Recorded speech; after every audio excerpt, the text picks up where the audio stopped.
This video is to show you how to get your vehicle started. If you lose your keys and you have the security system PK3, the vehicle that has a chip, what you need to do is disconnect this plug right here.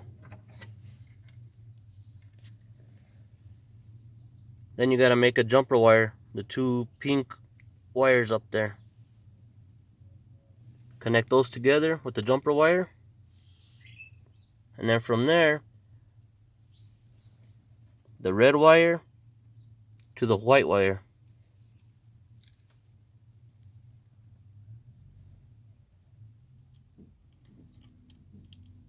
That gives it power. And then from there, the white to the yellow. That starts it up.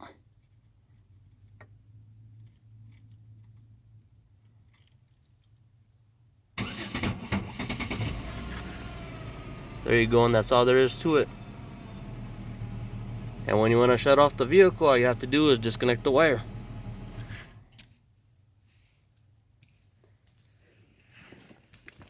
In my vehicle, the switch does work. I was just showing you what you need to do if you can't get your vehicle started. See, mine starts up with the key. Thanks for watching.